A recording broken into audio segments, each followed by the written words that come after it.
एक विषाणु है जिसने जहां हिला के रख दिया, लगता था जिनको उनके बिन पत्ते न हिलेंगे।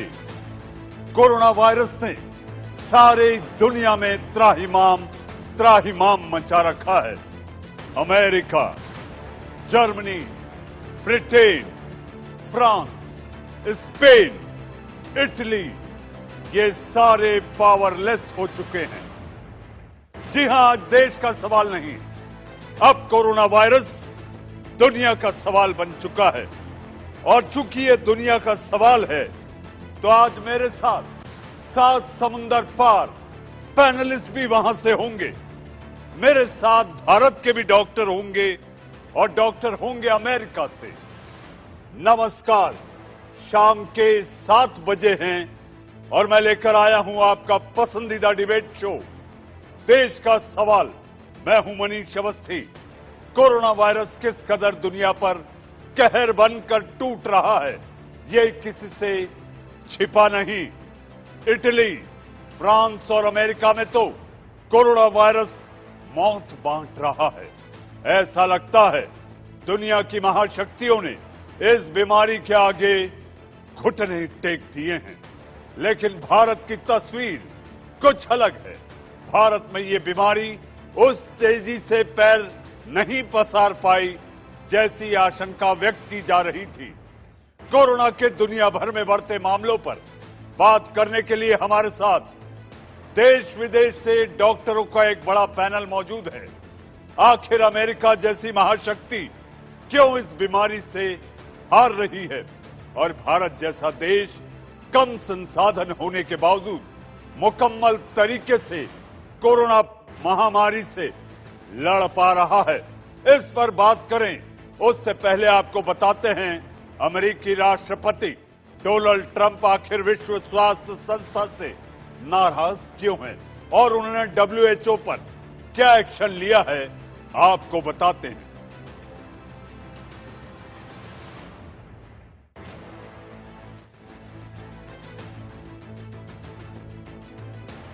I'm instructing my administration to halt funding of the World Health Organization while a review is conducted to assess the World Health Organization's role in severely mismanaging and covering up the spread of the coronavirus. Everybody knows what's going on there.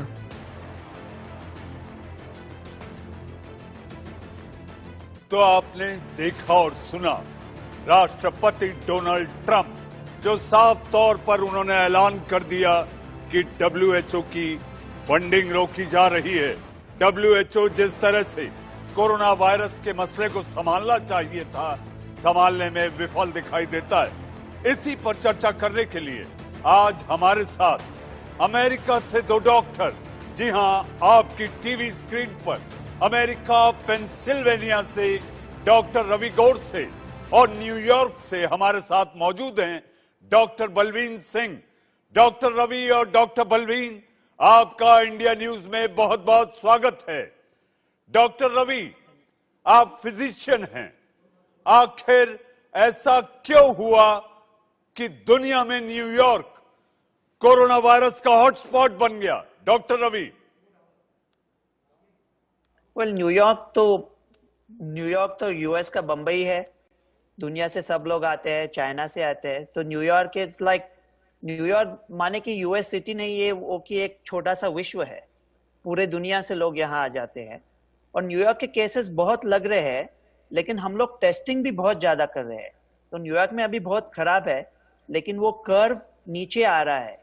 तो ये सब में सोचना, और सब दुनिया कह रहे हैं कि न्यूयॉर्क में ऐसा हुआ तो दुनिया में क्या उधम मच जाएगा। लेकिन न्यूयॉर्क का भी अभी बहुत सकारात्मक है, उनका कर्व पे नीचे जा रहा है, अच्छा हो रहा है। न्यूयॉर्क में आई थिंक चाइना से भी बहुत टूरिस्ट आते हैं, पूरे वर्ल्ड से टूरिस्ट आते हैं, और उधर लोग बहुत एक साथ जुटे हुए रहते हैं, डिस्टेंसिंग कम होता है। इसके वजह से न्यूयॉर्क में प्रॉब्लम हुआ मेरे ख्याल से। नहीं, लेकिन डॉक्टर रवि, जहां तक बात की जाए, जिस तरह से मौतों का आंकड़ा लगातार अमेरिका में बढ़ता जा रहा है, यह चिंता की लकीर उस पावरफुल मुल्क को लेकर है जो कि दुनिया का सुपर पावर है। क्या वेंटिलेटर की कमी, क्या मास्क की कमी, क्या गाउन की कमी, ये सारी कमियां जो हैं जिसके कारण आप कोरोना वायरस से लड़ने में कमजोर दिखाई दे रहे हैं। डॉक्टर रवि। नहीं, मेरे ख्याल से ये दुनिया भर से लोग पूछ रहे हैं कि ये अमेरिका क्यों कमजोर पड़ रहा है। ये किसी ने पहले सोचा नहीं था कि ये लेवल पे आएगा। और दूसरा, मैं पहले भी ये बात कर चुका हूं कि इंडिया में हमें प्यार से कह रहा हूं, इंडिया में हम जिसे जुगाड़ कहते हैं, अमेरिका में हमको जुगाड़ की आदत ही नहीं है, कोई जरूरत ही नहीं है कभी जुगाड़ करने की। ऐसा कभी हुआ ही नहीं कि हमारे पास पर्याप्त संसाधन न थे। 50-50 मेडिकल स्टूडेंट जाते हैं, 50-50 मास्क और गाउन यूज करके फेंक देते हैं। मैं मेरे घर से अगर अस्पताल बस में जाता हूं तो वो बस में गवर्नमेंट की तरफ से ड्राइवर और मेरे तरफ से पैसेंजर की तरफ से मैं, 2 ही लोग होते हैं बस में। हम सीखे कहाँ से कि जुगाड़ कैसे करना है, चढ़ती बस में कैसे चढ़ना है। हमको पहले ऐसे कभी लाइफ में हुआ ही नहीं था कि हमारे पास सामान नहीं है। इसलिए थोड़ी देर के लिए ऐसा लगा कि हमारे पास मास्क नहीं है, वेंटिलेटर नहीं है। तो लेकिन अभी यूएस वेंटिलेटर बना रहा है और अभी आप देखें तो वेंटिलेटर की जरूरत ही नहीं होगी ऐसा लग रहा है, क्योंकि उनका जो ऑक्सीजन लेवल कम होता है उनके वेंटिलेटर के बगैर मैनेज करे। और मैं एक बात करता हूँ आपको, जिसको हम औद्योगिकरण कहते हैं। आपको पता है वेंटिलेटर को हिंदी में क्या कहते हैं? अगर आपने गूगल इंग्लिश हिंदी ट्रांसलेटर में डाला तो वेंटिलेटर के लिए कोई सटीक अनुवाद ही नहीं है। उसका शब्द आता है पंखा। हम पंखे की बात कर रहे हैं। ये वेंटिलेटर बहुत कॉम्प्लेक्स मशीन है, यूएस बना रहा है, काफी बना चुका है। जरूरी भी नहीं है, अगर इंडिया में लगेगा तो मोदी जी ने जो मास्टर स्ट्रोक किया था यूएस को हेल्प करके हाइड्रोक्सीक्लोरोक्विन का, अमेरिका इंडिया के हेल्प के लिए दौड़ के आएगा। जी डॉक्टर रवि, ये आपने बहुत अच्छी बात कही और मुझे ऐसा लगता है कि इस समय जो लाखों करोड़ों दर्शक इंडिया न्यूज देख रहे हैं उनको सुनकर ये इत्मीनान होगा कि अगर वेंटिलेटर भारत में, एक तो सबसे पहली बात कि लगता है जिस तरह से भारत ने कोरोना वायरस पर नियंत्रण काबू किया है, मुझे ऐसा लगता है कि शायद इसकी जरूरत ही ना पड़े। हमारे साथ भारत के मशहूर डॉक्टर रवि मलिक भी जुड़ चुके हैं और मेरे साथ डॉक्टर बलवीन, आप न्यूयॉर्क से हैं और जो मेरा सवाल डॉक्टर रवि घोड़से को था, आप एक मनोचिकित्सक हैं, यू आर अ साइकेट्रिस्ट, और जहां तक बात की जाए कि न्यूयॉर्क में जितनी मौतें हो रही हैं, कोरोना का जो अटैक हुआ, आक्रमण हुआ, संक्रमण फैला, आखिर इस समय न्यूयॉर्क में रहने वाले, न्यूयॉर्क से जुड़ा न्यू जर्सी है, ऐसे में वहां के लोगों की क्या मनोदशा है डॉक्टर बलवीन? लोग बहुत डरे हुए हैं। यहाँ पे बहुत ही पर्सनल हो गई है बात। मैं अभी डॉक्टर रवि जी को बोल रही थी कि मेरे 3 जानने वाले की कल डेथ हुई एक दिन में।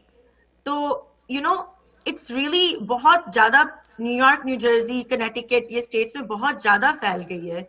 और सोशल डिस्टेंसिंग, बहुत मास्क पहन के बाहर जाना, मतलब it's really really scary. New York में बहुत सन्नाटा फैल गया है। मैंने कभी ऐसा नहीं देखा अपना सिटी को। मतलब जो सिटी में लाइफ थी, लोग घूमते फिरते रहते थे, अब एकदम सुनसान हो गई। और जो बात वो न्यूज पे दिखाते हैं बिल्कुल सही दिखा रहे हैं। मतलब हॉस्पिटल्स के सामने उनके पास ट्रक्स हैं बॉडीज के लिए। मतलब इतना सिवियरिटी से ये वायरस ने हमें अटैक किया है। डॉक्टर बलवीन, आखिर इस पे आपको लगता है अमेरिका खतरे को समझने में चूक गया?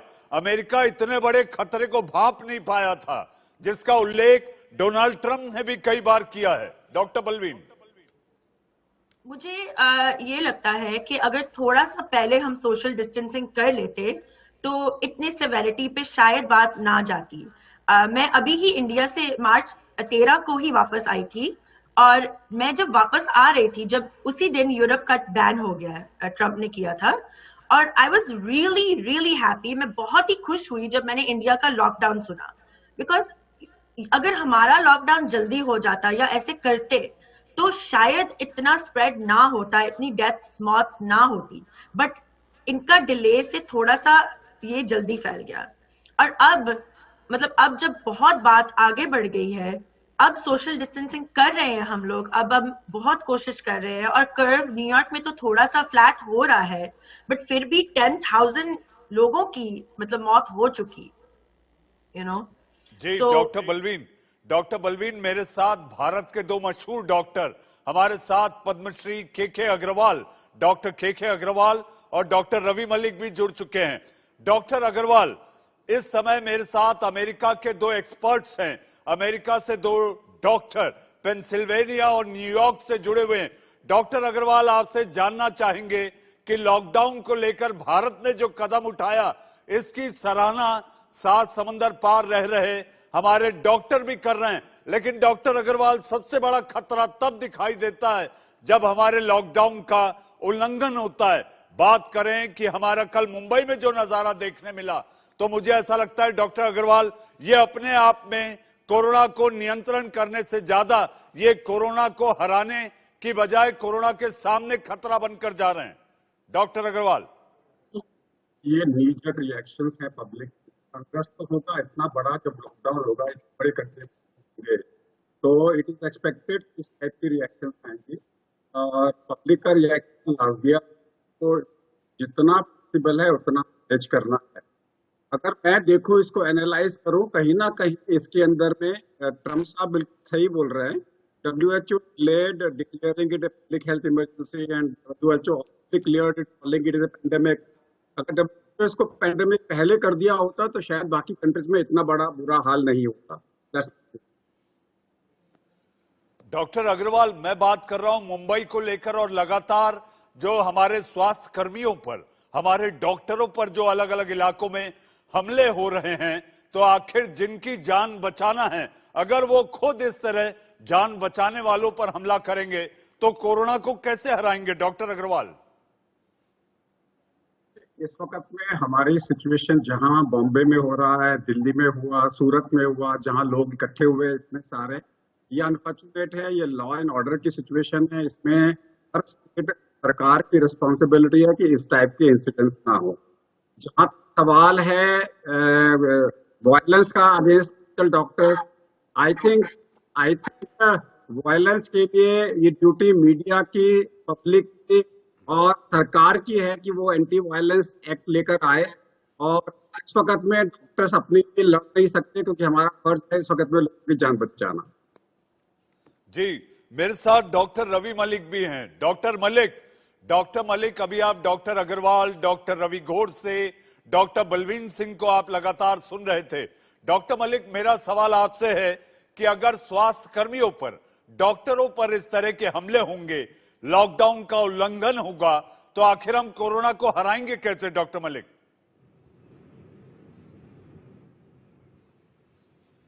देखिए, हम लोग दो तरह के एपिडेमिक से जूझ रहे हैं।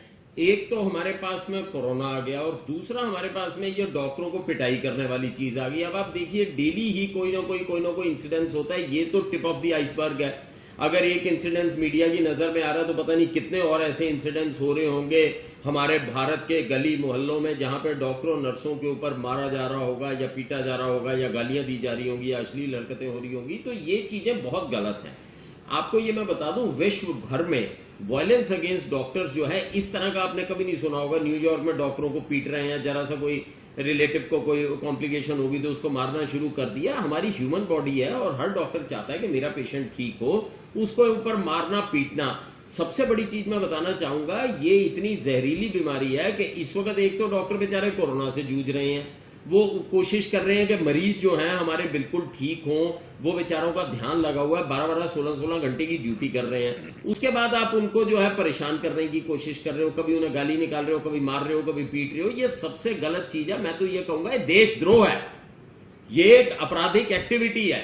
इन सबको जेल के अंदर डालना चाहिए। क्यों? क्योंकि आप अपने पूरे नेशन को, पूरे देश को, पूरे भारतवासियों को खतरे में डाल रहे हैं। आप उनको मार रहे हैं। मतलब कितनी शर्मनाक बात है। हमारे साथ में इंटरनेशनल स्पेशलिस्ट बैठे हुए हैं और हम इस मुद्दे के ऊपर बात कर रहे हैं। कभी आपने सुना पेंसिल्वेनिया या न्यूयॉर्क में कि डॉक्टरों को घरों से पकड़ के उनको मार रहे हैं या उन पर पत्थर डाल रहे हैं? और वो भी उन डॉक्टरों को जो कोरोना के एरिया में जा रहे हैं, अपनी जान हथेली पे लेके जा रहे हैं, वहां पे उनके परिजनों को ठीक करने के लिए जा रहे हैं, उनके रिश्तेदारों को ठीक करने जा रहे हैं, उनमें बीमारी को जल्दी पकड़ने जा रहे हैं ताकि इनके ऊपर कोरोना का कोई असर ना हो।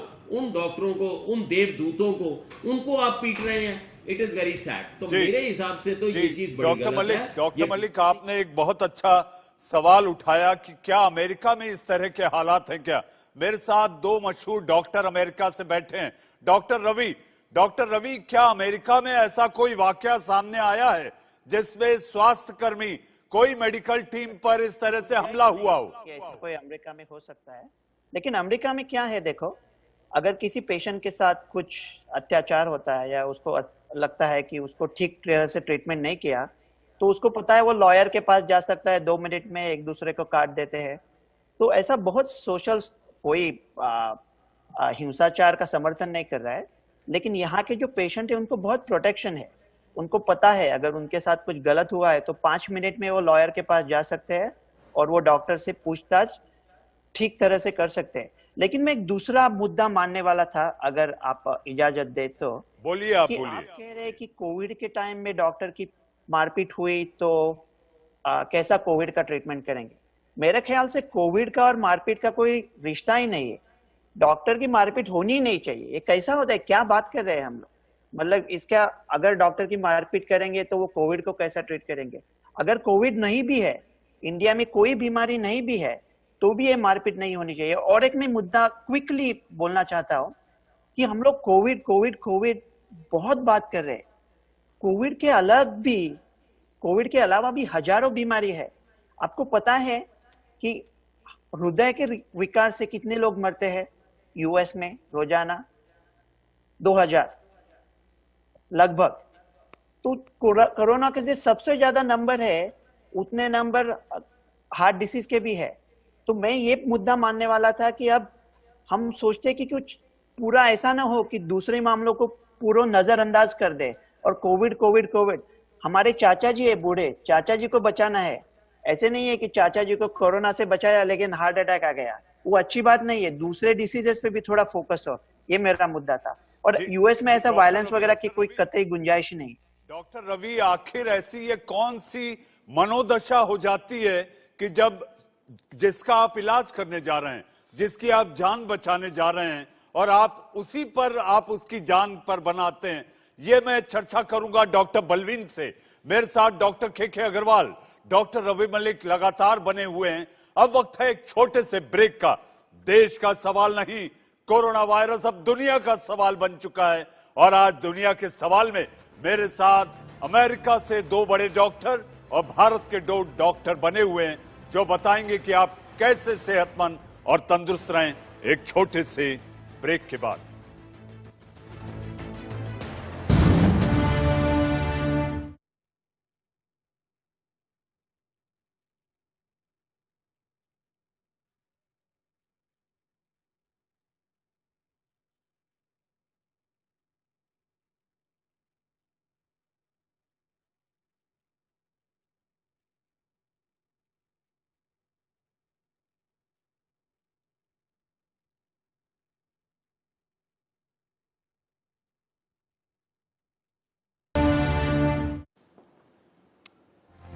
एक छोटे से ब्रेक के बाद आपका फिर एक बार स्वागत है। और मेरे साथ डॉक्टरों का वो बड़ा पैनल लगातार बना हुआ है। डॉक्टर भारत से, डॉक्टर अमेरिका से, जो आखिर कोरोना वायरस, जो इस समय देश का सवाल नहीं दुनिया का सवाल बन चुका है। मेरे साथ डॉक्टर बलवीन सिंह, डॉक्टर रवि घोड़ से, डॉक्टर रवि मलिक और पद्मश्री डॉक्टर के अग्रवाल लगातार बने हुए हैं। डॉक्टर बलवीन, ब्रेक के पहले मैंने आपसे पूछा था कि आखिर ऐसी स्थिति में जब न्यूयॉर्क और अमेरिका और सारी दुनिया में, आप खुद एक बहुत जानकार और आप प्रसिद्ध मशहूर मनोचिकित्सक हैं, हम आपसे जानना चाहेंगे कि लॉकडाउन के दौरान किस तरह से आप अपनी मनोदशा को काबू में रख सकते हैं? देखो, सबसे बड़ी बात है लोगों की इग्नोरेंस। तो मैं ये बहुत स्ट्रांगली मानती हूँ कि अगर आप लोगों को एजुकेट करो, समझाओ कि क्या है। जो लोग बेचारे, जिनको कुछ पता ही नहीं है, उनको ये लगता है कि कोरोना वायरस का मतलब मौत है और ये बहुत बीमारी है, उनको हमें समझाना चाहिए कि ये क्या है, क्यों होता है, और हम डॉक्टरों को क्यों मार पीट रहे हैं। जो लोग हमें बचाने की कोशिश कर रहे हैं, वो लोगों के अंदर डर है, उनको समझ नहीं आ रही। तो एजुकेशन बहुत जरूरी है हर जगह में। जहाँ पे लोगों को आप एजुकेट करोगे, वहां पे ये इंसिडेंट्स कम होंगे। और मेरे ख्याल से कि आप अगर मेजर सिटीज में जाओगे जहाँ पे लोग पढ़े लिखे हैं तो ऐसे डॉक्टरों की मारपीट वो नहीं करेंगे, लेकिन जहाँ पे उनको समझ ही नहीं आ रही तो उनको समझाना जरूरी है, नंबर 1। और नंबर 2, ऑब्वियसली जो कानून है उसको साथ देना पड़ेगा। अगर मतलब यूएस में कोई भी डॉक्टर को मारने की कोशिश भी करे तो वो तो सीधा अंदर जाएगा, जेल में जाएगा, या बहुत मतलब प्रॉब्लम होगी। यहाँ पे अगर आप देखो पुलिस को, डॉक्टर को, कोई भी मारने की कोशिश करे, कितना मतलब सख्ती करते हैं वो लोग। सो ऑब्वियसली इंडिया में भी ये चीज जरूरी है कि कानून को भी साथ देना पड़ेगा कि मतलब किसी डॉक्टर के ऊपर आप कैसे कर सकते हो। डॉक्टर बलवीन, चूंकि हमारे पास समय कम है और सवाल बहुत ज्यादा हैं, आप लोग अमेरिका से खास तौर पर जुड़े हैं ये बताने के लिए कि भारत में इस संक्रमण से कैसे लड़े।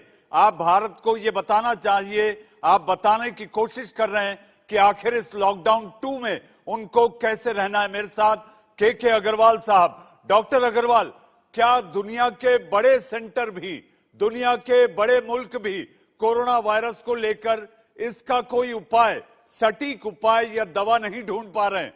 डॉक्टर अग्रवाल।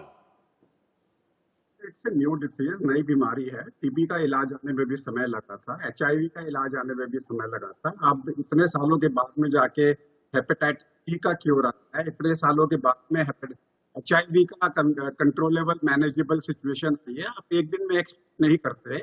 ये वायरस नया वायरस है और ये 30% सोसाइटी को तंग करेगा। इसमें हमारे पास में कोई चॉइस नहीं है, जो दवाइयां दे सकते हैं वो देंगे। इसका जो आंसर है वो प्रिवेंशन है। वैक्सीन जब आएगा तब आएगा। तो आज की डेट में सरकार का काम खत्म हो गया है। अब मेरे आपको बचाना है तो मेरे घर के अंदर तो सरकार नहीं घुसेगी, मेरी दुकान में सरकार नहीं घुसेगी। मेरे को अपने आप को बचाना है। सबने समझ लिया है कि सोशल डिस्टेंसिंग क्या होती है, हैंड हाइजीन क्या होता है। आई थिंक हर आदमी ने सीख लिया है कि अपने आप को कैसे बचाना है। अब ड्यूटी है पब्लिक की अपने आप को बचाना। जी, doctor Ravi Malik medical science के सामने सारी दुनिया को सबसे बड़ी चुनौती दे रहा है कोरोना वायरस। डॉक्टर मलिक।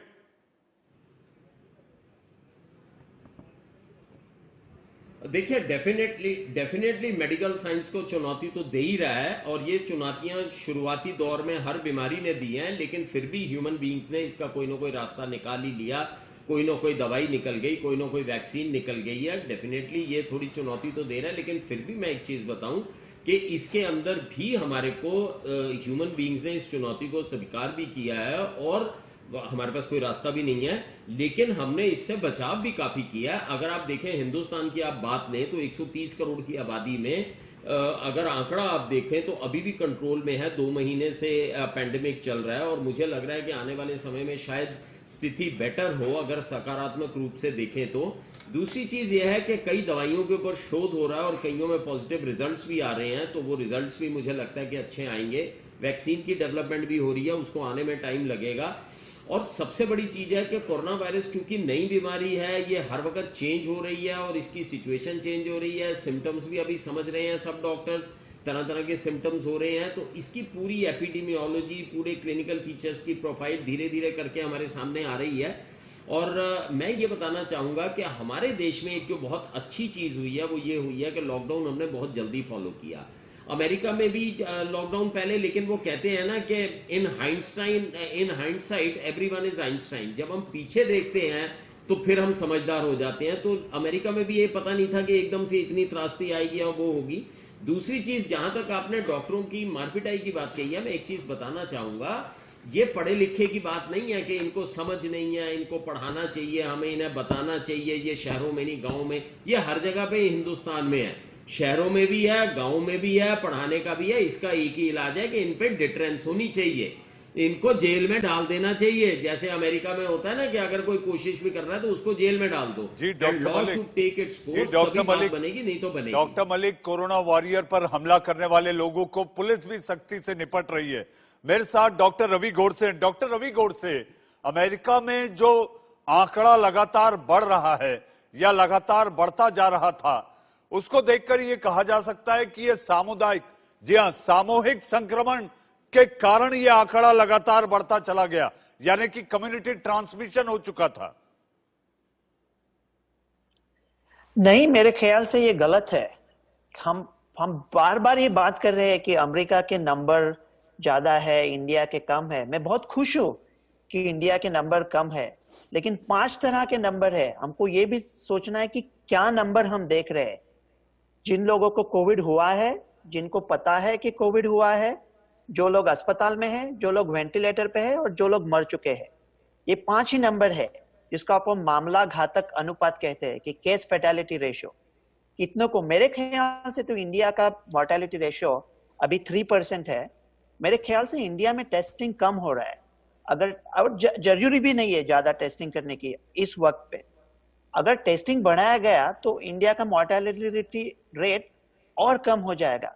लेकिन मेरे ख्याल से ये टाइम अभी ये देखने का नहीं है कि अमेरिका में ऐसा क्यों हुआ। हमारे टेस्ट इतने हुए हैं इसलिए ऐसा लग रहा है कि हमारे यहाँ पे इतना डिसीज है। मतलब इंडिया ने अपनी पीठ खुद थपथपानी चाहिए, मैं मानता हूं, लेकिन गलत चीजों के लिए नहीं।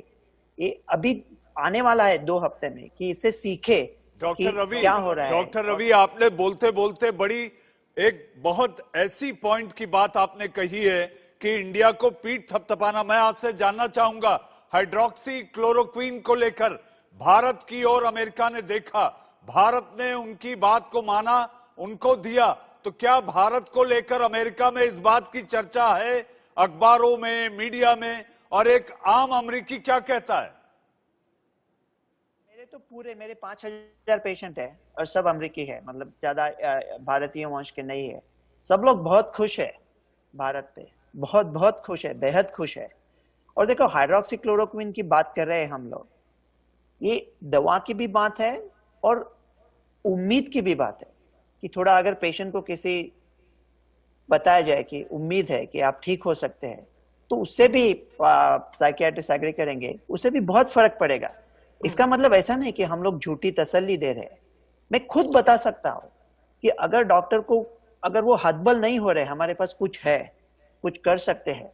और यहाँ पे ऐसा ये सोच था कि हाइड्रोक्सीक्लोरोक्विन शायद चलेगा, कुछ ना कुछ तो हमारे हाथ में रहेगा। और जब इंडिया दौड़ के आया अमेरिका के लिए, तो अभी 2-3 हफ्ते बाद शायद इंडिया का पीक आएगा। अभी हम बहुत कुछ जानते हैं इस डिसीज के बारे में, ये कैसा ट्रीट करना है, क्या करना है, क्या नहीं करना है। डॉक्टर रवि, आपने बोलते बोलते बहुत महत्वपूर्ण बात कह दी कि अभी 2-3 सप्ताह बाद भारत में बहुत बड़ा पीक आ सकता है। मेरे साथ डॉक्टर के अग्रवाल, डॉक्टर रवि मलिक, डॉक्टर बलवीन बनी हुई है। डॉक्टर अग्रवाल, डॉक्टर रवि गोडसे के मुताबिक भारत में एक पीक आ सकता है। एक कंट्री का दूसरे कंट्री के साथ में हम कंपेयर नहीं कर सकते।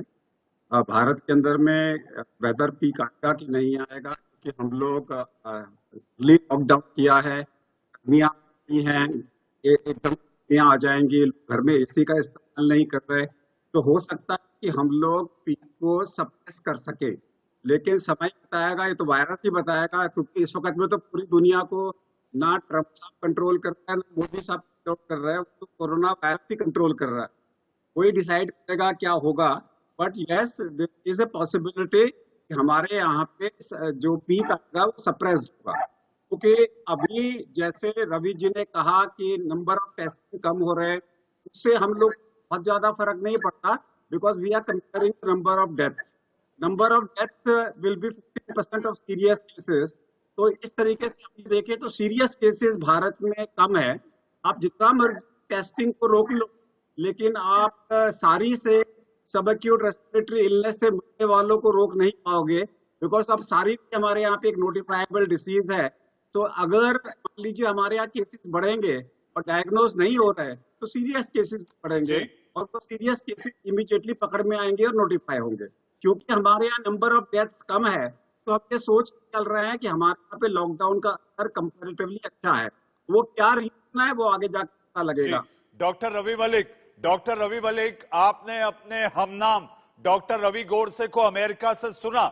उनका यह कहना है कि 2-3 सप्ताह बाद भारत में एक पीक आ सकता है। मैं आपसे जानना चाहूंगा, क्या भारत कम्युनिटी ट्रांसमिशन की ओर बढ़ रहा है?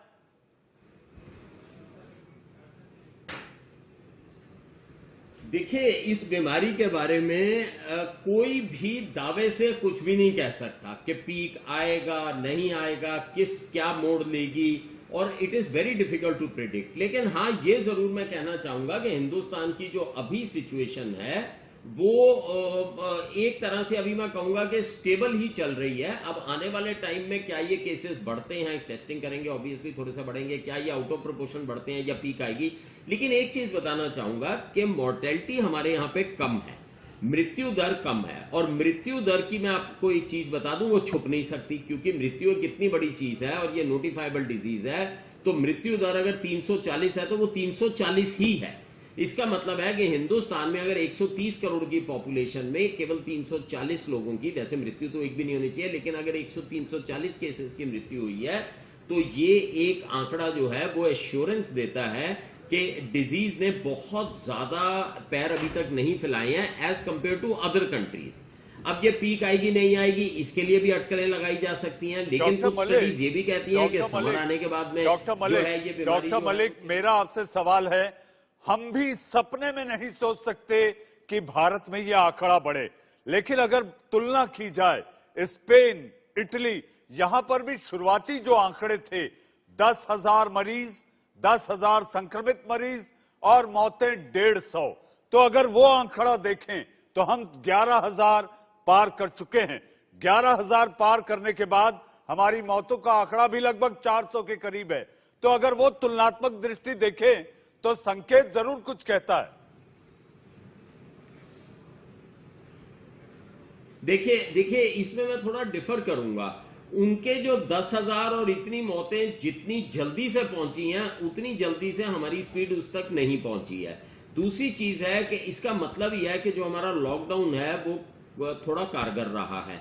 अगर आप देखें इटली की और स्पेन की, जिस ग्राफ से उनकी मौतें बढ़ी हैं और जिस ग्राफ से हिंदुस्तान की मौतें बढ़ी हैं, उनमें बहुत ज्यादा फर्क है। दूसरी चीज ये भी है कि अब ये आने वाला जो मौसम का बदलाव है और वायरस किस करवट लेता है ये तो समय बताएगा, लेकिन फिर भी कुछ स्टडीज ये भी कहती हैं कि समर के आने से, जबकि दूसरी स्टडीज उसको वो भी कहती हैं, लेकिन समर के आने से जब ह्यूमिडिटी बढ़ेगी तो शायद ये बीमारी कम होगी।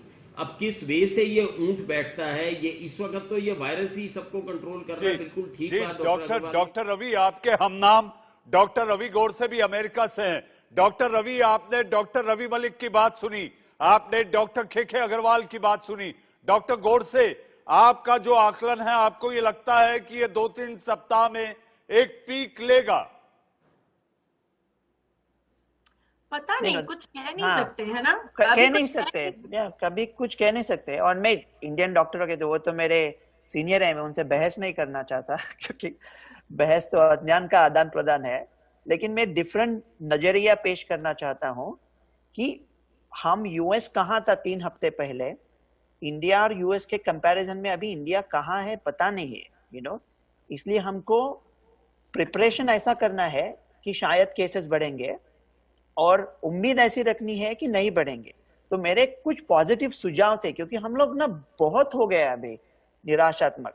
हमारे कुछ पॉजिटिव सुझाव है। मेरा एक सुझाव था इंडिया के लिए, जी बोलिए, कि 15% कार्यबल है वो निकाल दो, अभी भी स्वस्थ है, दुरुस्त है, उनको निकाल दो। और मैं कह रहा हूँ पूरे डॉक्टरों का नहीं, डॉक्टरों का, नर्सेस का, पुलिस का, क्रिकेटर्स का, एक्टर्स का, चलो राजनीतिक लोगों का भी 15% स्वस्थ लोगों को निकाल दो और घर भेज दो अभी पूरे तनख्वाह के साथ। तो शायद 2 हफ्ते बाद इंडिया में कुछ प्रॉब्लम आ जाता है तो आपके पास 15% कार्यबल मौजूद है। ये आज होना चाहिए। तो हम ये नहीं इंडिया कर रहा है डॉक्टर रवि, इंडिया ने बहुत अच्छे से लॉकडाउन किया हुआ है, तो I think this is really wonderful. लेकिन मेरा प्रॉब्लम देखो लॉकडाउन से क्या है, ओके? तो लॉकडाउन तो किया है 3 मई तक, राइट?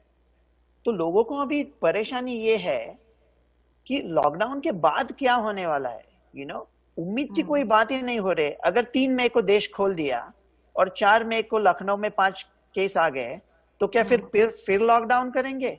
कब तक लॉकडाउन करेंगे? भगवान ने इतना अच्छा, इतनी अच्छी सूरत दी है, क्या मैं पूरी जिंदगी उसको मास्क के पीछे लगा के फिरूं? तो ये उम्मीद की बात होनी चाहिए कि हम क्या करेंगे वो लॉकडाउन को प्रिवेंट करने के लिए, कि 15% लोगों को बाहर निकाल दे, एंटीबॉडी टेस्टिंग करे, देखे कि किनको पहले ही डिसीज हुआ है, तो ये उम्मीद की बात लोगों के लिए होनी चाहिए, अदरवाइज लोग परेशान हो जाएंगे। डॉक्टर रवि, आपने शायद सुना है कि आई थिंक इंडिया कर रहा है ऐसा। मैंने जोन्स का भी सुना है कि वो कई जोन्स को हाई लाइक क्रिटिकल जोन्स मानेंगे, कई जोन्स को जैसे जहां पे डिजीज लेस है, जहां पे खेती बाड़ी है, जहां पे फार्मिंग है, वो जोन्स शायद खोलेंगे। आई थिंक इंडिया हमारे से आगे प्रिपरेशन बहुत अच्छी कर रहा है इन माय हाँ, ओपिनियन। नहीं वो तो बहुत Because गौरव देखो की बात हमारा है। डॉक्टर बलवीन आप ये कहना चाहती है कि अमेरिका लॉकडाउन करने में चूका, इसलिए अमेरिका को भुगतना पड़ रहा है, और भारत में जो लॉकडाउन की पहल हुई है वो उसको नियंत्रण करने में बहुत ज्यादा मदद करेगा। डॉक्टर बलवीन जी, रिजल्ट्स ही दिखा रहे हैं ना। देखो आप इंडिया में पॉपुलेशन कितनी ज्यादा है। I think China and India is the most populated in the world, right? तो अभी इंडिया में लॉकडाउन की वजह से इतना नहीं स्प्रेड हुआ, ये दिख रहा है। So this is really important. I wish कि लॉकडाउन यहाँ पे ज्यादा होता, बिकॉज न्यूयॉर्क की पॉपुलेशन भी बहुत ज्यादा है। इट्स वेरी डेंस, जैसे इंडिया है, बॉम्बे है, दिल्ली है, इंदौर है, मतलब मेजर सिटीज जैसे हैं। तो यहाँ पे कम्युनिटी डॉक्टर अग्रवाल, लॉकडाउन ही सबसे बड़ा बचाव है, लॉकडाउन ही सबसे बड़ी वैक्सीन दिखाई देती है सोशल डिस्टेंसिंग के साथ साथ। जी बिल्कुल, पर्पस ऑफ बिल्कुल, लॉकडाउन बहुत इज जरूरी कि है। आपको सिखाया जाए कि फिजिकल डिस्टेंसिंग क्या होती है, सरफेस कंटामिनेशन क्या होता है, सरफेस डिकंटामिनेशन क्या होता है, और उसके अलावा आपके रेस्पिरेटरी एटिकेट्स क्या हैं और आपके जो एटिकेट्स क्या हैं, ये आप लोगों ने सीख लिया। एक बार लॉकडाउन खुल जाएगा और अब ये 10-7 दिन के बाद में लॉकडाउन धीरे धीरे खुलता है।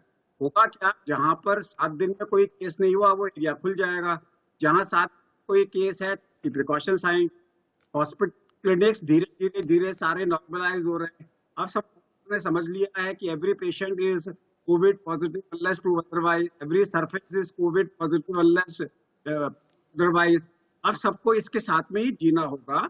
आपने तैयारियां कर ली इस लॉकडाउन से, अपनी कंट्री के अंदर में डेथ रेट कम कर लिया, बाकी अगर केसेस आते हैं और तो हॉस्पिटल उसके लिए डॉक्टर अग्रवाल, डॉक्टर के अग्रवाल, डॉक्टर रवि मलिक, डॉक्टर रवि घोड़ से, जो कि खास तौर पर इंडिया न्यूज के साथ पेंसिल्वेनिया अमेरिका से जुड़े, डॉक्टर बलवीन सिंह न्यूयॉर्क से खास तौर पर आप इंडिया न्यूज के साथ जुड़ी, आप सभी का बहुत बहुत धन्यवाद। लेकिन हां, जाते जाते मैं ये कहना चाहता हूं, कोरोना काल में घरबंदी ही सबसे बड़ा उपाय है। जी हां, लॉकडाउन 2 का सम्मान कोरोना।